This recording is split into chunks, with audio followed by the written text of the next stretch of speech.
الواحد الأحد المعبود الصمد الذي رفع السماء بلا عمد ورزق عباده فلم ينسى منهم أحد ولم يتخذ صاحبة ولا ولد ولم يشاركه في حكمه أحد وأشهد أن لا إله إلا الله وحده لا شريك له في سلطانه ولا مناوئ له في علو شأنه من يهده الله فهو المهتدي ومن يضلل فلن تجد له وليا مرشدا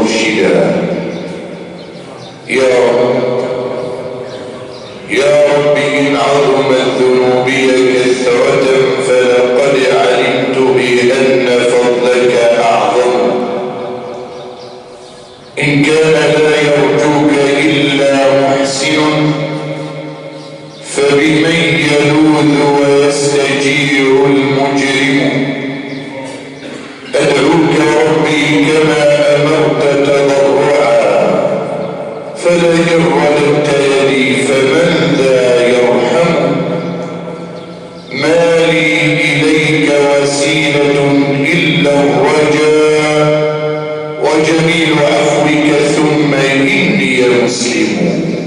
فاللهم أحينا على الإسلام وأمتنا على الإسلام واحشرنا يا رب في زمرة خير الأنام محمد صلى الله عليه وسلم. وأشهد أن سيدنا وحبيبنا وعظيمنا وأستاذنا وقائدنا وقدوتنا ومخرجنا من الظلمات إلى النور سيدنا محمد حاز السيادة والكمال محمد، وإليه أشتات المحامد تنسب، محبوبنا وشفيعنا ورسولنا يدني إلى ورد الرضا ويقرب منا السلام عليك يا خير الورى، ما أسفرت شمس وأشرق كوكب. اللهم صل وسلم وزد وبارك وتكرم على نبيك الأكرم وآله وأصحابه ومن تبعهم بإحسان إلى يوم الدين وسلم يا رب تسليما كثيرا. أما بعد، فيا أحباب رسول الله، أوصيكم ونفسي بتقوى الله. يا أيها الناس اتقوا ربكم الذي خلقكم من نفس واحدة وخلق منها زوجها وبث منهما رجالا كثيرا ونساء، واتقوا الله الذي تساءلون به والأرحام إن الله كان عليكم رقيبا. الله نسأل أن يشفي كل مريض وأن يرحم كل ميت وأن يهدي كل عاصي وأن يرد كل غائب.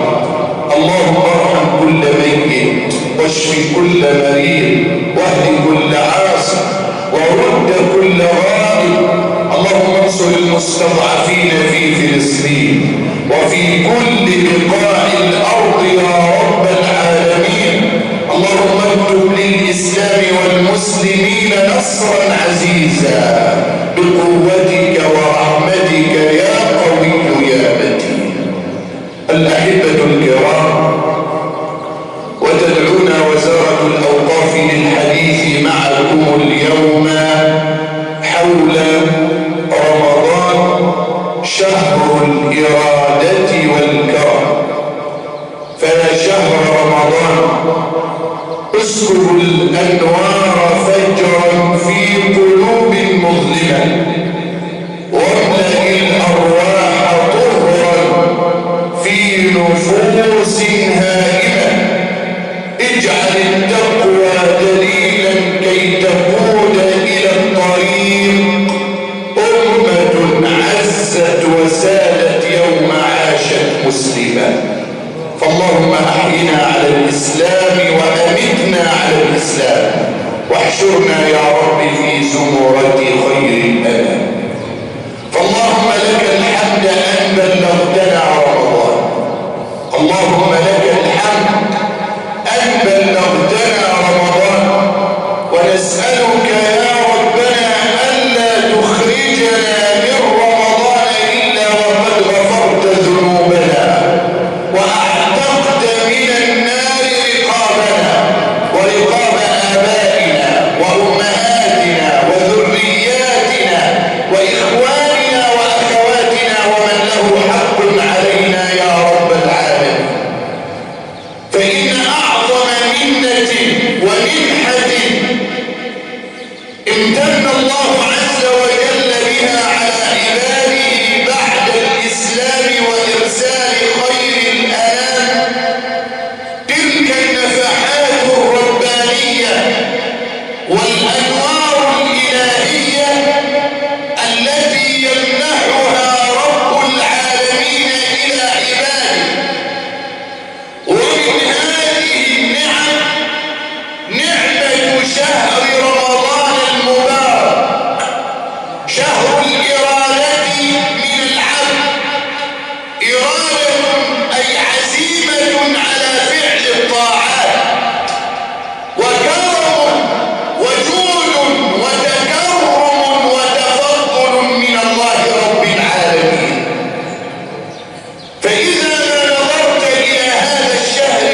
الكريم علمت أنه ليس مجرد شهر عادي أيام وليالي تمر على الإنسان، وإنما هو بركة ومنحة إلهية. وما أحوجنا في هذا الزمان إلى البركة، فهي جند من جنود الله عز وجل، إذا ما حلت في القليل كثر، وإذا ما حلت في الضعيف جبر، وإذا ما حلت في الأزمان والأوقات طال بقاؤها ودام نفعها، وإذا ما انتزعت البركة والعياذ بالله تخبط الناس في ظلمات الحاجة والفقر، رغم أنهم يملكون، إلا أن البركة إذا انتزعت يعيش الإنسان حالة من الحاجة والفقر. ولذلك من أراد أن يلتمس البركة فلينظر إليها في رمضان، لكن لمن كان يملك الإرادة على اغتنام هذا الشهر. لذلك سيدنا رسول الله صلى الله عليه وسلم حكم على من لم يغتنم هذا الشهر بالخسران، فقال خاب وخسر من أدرك رمضان فلم يغفر له. خاب وخسر من أدرك شهر رمضان فلم يخرج منه بذنب مغفور، فصير رمضان كسائر الشهور، فلم يتزود منه بكثير طاعة ولا كثير عمل ولا كثير قربة لله عز وجل، رغم أن الله سبحانه وتعالى فتح لك الباب على مصراعيه. فيدعوك رب العزة عز وجل وهو الغني: يا أيها الذين آمنوا بأحب الصفات إلى العباد، صفة الإيمان. يا أيها الذين آمنوا كتب عليكم الصيام كما كتب على الذين من قبلكم لعلكم تتقون. أسلوب ونداء رباني فيه قمة اللطف بالعبد. يا أيها الذين آمنوا بأحب الصفات كتب عليكم الصيام، وكأنه سبحانه وتعالى يتلطف بالعباد فيقول لهم: لا تنزعجوا ولا تحزنوا ولا تتألموا، فإن هذه الفريضة قد فرضت على من قبلكم. وهو سبحانه وتعالى غني عن التعليم، لا يسأل عما يفعل، ولكن يخاطب العباد كما كتب على الذين من قبلكم. ليه؟ ليس لمنفعة ينتفع الله عز وجل بها، ولا لزاد يتزود الله عز وجل به، ولا لشيء إلا رجاء أن تكثروا من الزاد، وخير الزاد هو تقوى الله. كتب عليكم الصيام كما كتب على الذين من قبلكم لعلكم تتقون.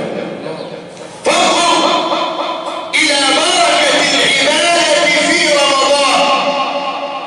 أولا عبادة الصيام 30 يوما أو أقل من الهلال إلى الهلال، كما أخبر المصطفى صلى الله عليه وسلم: صوموا لرؤيته وأفطروا لرؤيته. 30 يوما أو أقل. شوف حضرة النبي صلى الله عليه وسلم يخبر عن فضيلة الصيام، يقول لك إيه؟ من صام يوما في سبيل الله بعد الله وجهه عن النار 70 خريفا. أن تصوم يوما واحدا إيمانا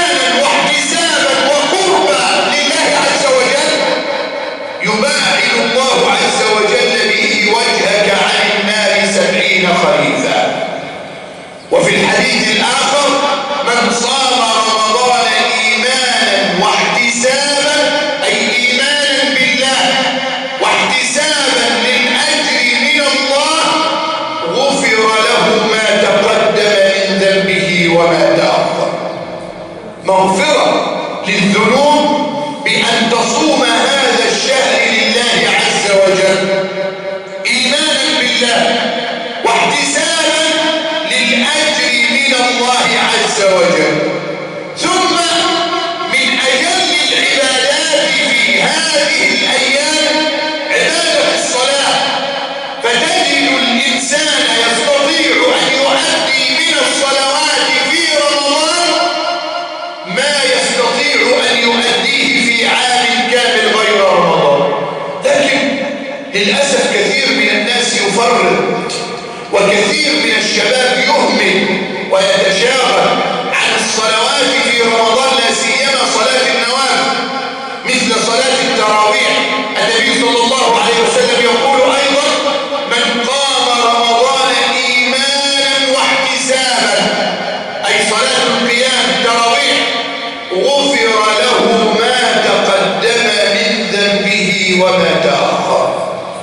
يقول الإمام أحمد وأبو داود رحمهما الله في الحديث الصحيح عن أبي تميم الداري أن النبي صلى الله عليه وسلم قال: أول ما يحاسب عليه العبد يوم القيامة الصلاة، فإن كانت تامة كتبت له تامة.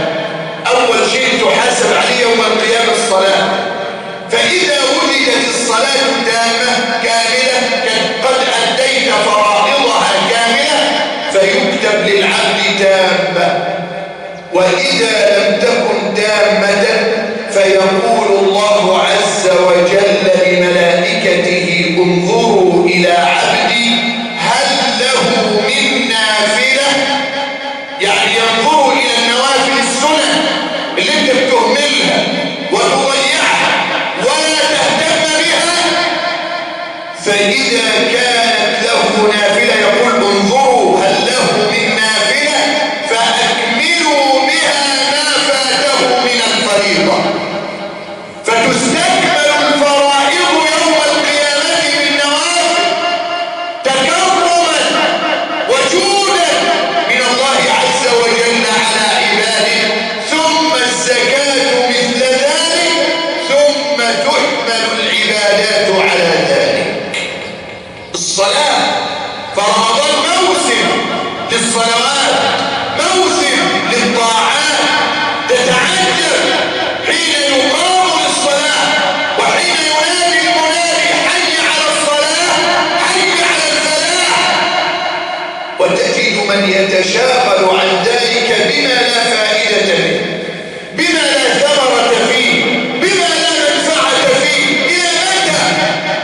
إلى متى ينشغل الإنسان حتى عن أقرب العبادات، أقرب ما يكون العبد من ربه وهو سائل، وأنت بين يدي الله عز وجل تقول الحمد لله، فيباهي بك رب العزة عز وجل ملائكته ويقول: حمدني عبدي. الحمد لله رب العالمين، فيقول الله: حمدني عبدي. الرحمن الرحيم: أثنى علي عبدي. مالك يوم الدين: مجدني عبدي.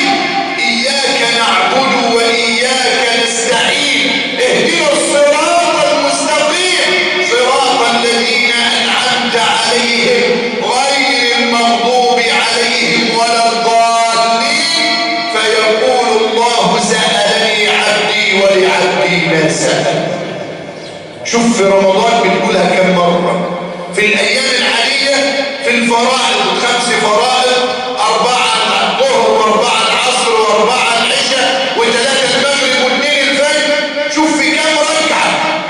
لكن في رمضان تزداد على ذلك النوافل. صلاة التراويح فهي فرصة لأن يكثر الإنسان وأن يغتنم الإنسان من صالح العبادات حسنة واحدة قد تكون سببا في دخولك الجنة. قال الله عز وجل: فمن يعمل مثقال ذرة خيرا يره، ومن يعمل مثقال مثقال ذرة شرا يره. يكفي أن النبي صلى الله عليه وسلم لما وقف مع أصحابه عند قبر فيقول النبي صلى الله عليه وسلم لأصحابه: ركعتان إلى هذا خير من الدنيا وما فيها. الأموات اللي في القبور بيتمنوا لو يردوا إلى الدنيا يصلوا ركعة، يصلوا فريضة. ركعتان إلى هذا خير من الدنيا وما فيها. وأنت تسمع النداء وتسمع الآذان والمساجد تنادي وترفع بالآذان أصواتها: هيا على الصلاة، هيا على الفلاح. فأي شيء يشغلك عن تلبية نداء الله عز وجل؟ أيها الأحبة الكرام، توبوا إلى ربكم واستغفروه يغفر لكم، وقال ربكم ادعوني أستجب لكم.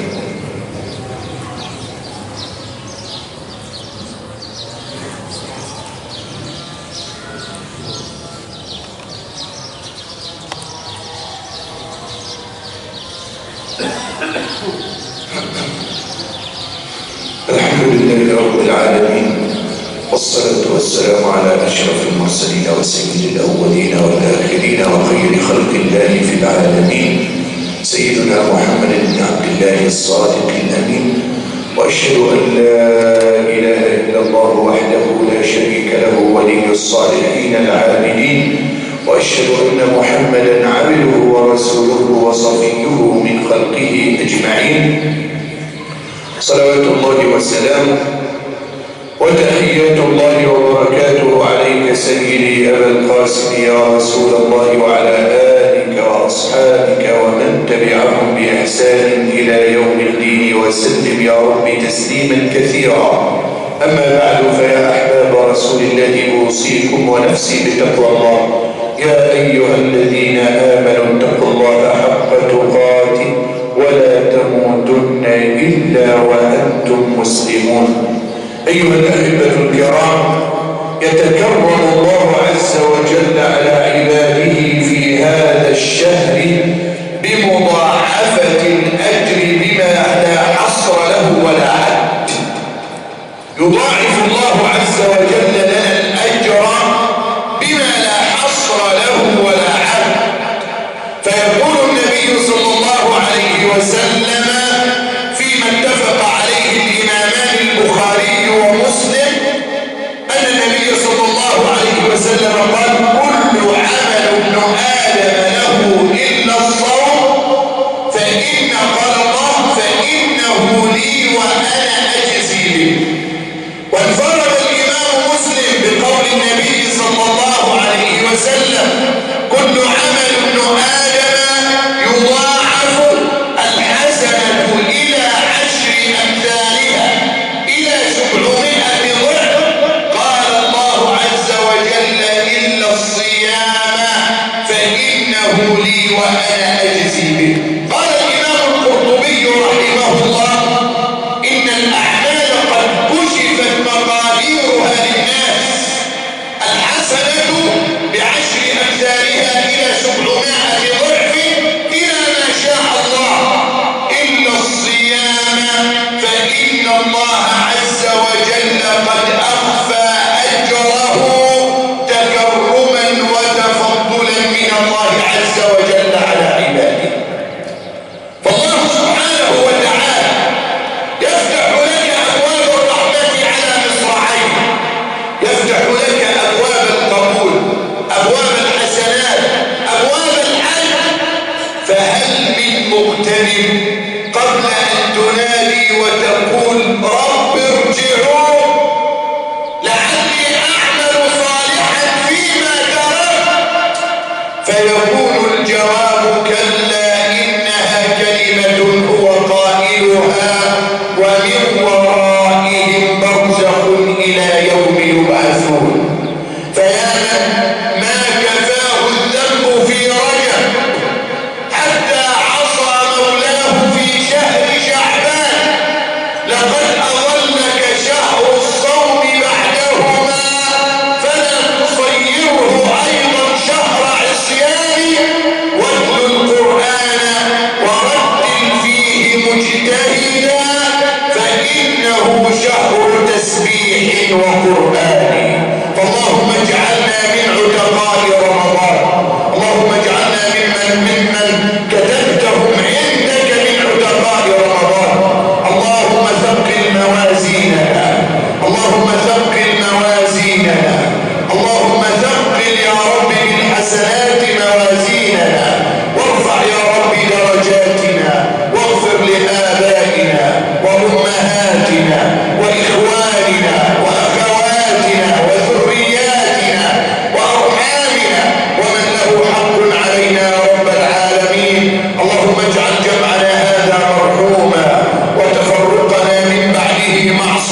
وليا ولا محروما.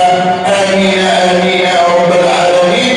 وآخر دعوانا الحمد لله رب العالمين. عباد الله اذكروا الله العلي العظيم يذكركم، استغفروه يغفر لكم، وأقم الصلاة إن الصلاة كانت على المؤمنين كتابا موقوتا.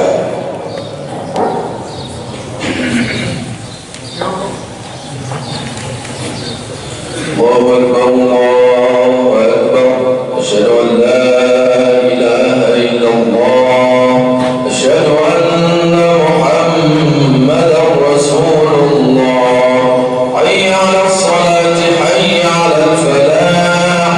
قد قامت الصلاة قد قامت الصلاة. الله أكبر الله أكبر. لا إله إلا الله. استقيموا الصلاة رحمه الله.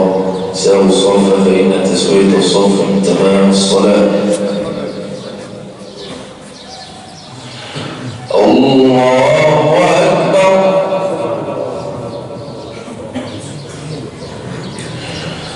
بسم الله الرحمن الرحيم. الحمد لله رب العالمين. الرحمن الرحيم مالك يوم الدين. إياك نعبد وإياك نستعين. اهدنا الصراط المستقيم صراط الذين أنعمت عليهم غير المغضوب عليهم ولا الضالين.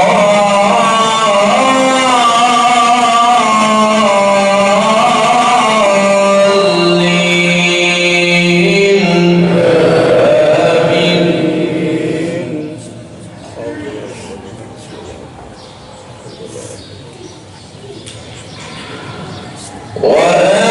وأنفقوا في سبيل الله ولا تلقوا بأيديكم إلى التهلكة وأحسنوا إن الله يحب المحسنين. وأتموا الحج والعمرة لله. فإن أحصرتم فما استيسر من الهدي. ولا تحلقوا رؤوسكم حتى يبلغ الهدي محله. فمن كان منكم مريضا أو به أذى من رأسه ففدية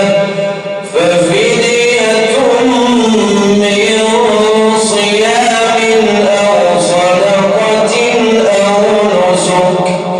فإذا أمنتم فمن تمتع بالعمرة إلى الحج فما استيسر من الهدي. فمن لم يجد فصيام 3 أيام في الحج و7 إذا رجعتم. تلك 10 كاملة. ذلك لمن لم يكن أهله حاضر المسجد الحرام. واتقوا الله واعلموا أن الله شديد العقاب. الله أكبر.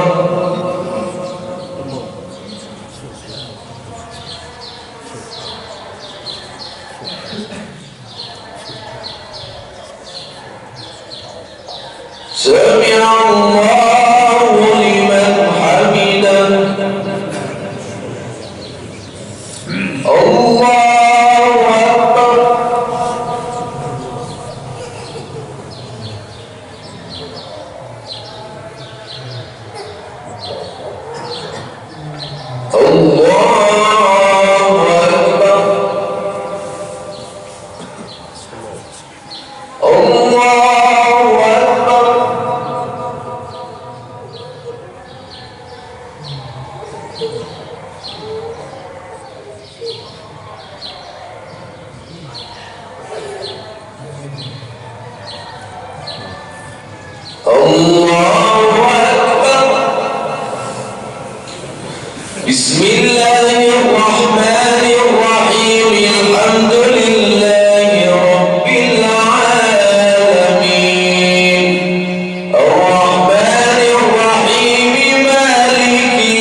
السلام عليكم ورحمة الله. السلام عليكم ورحمة الله.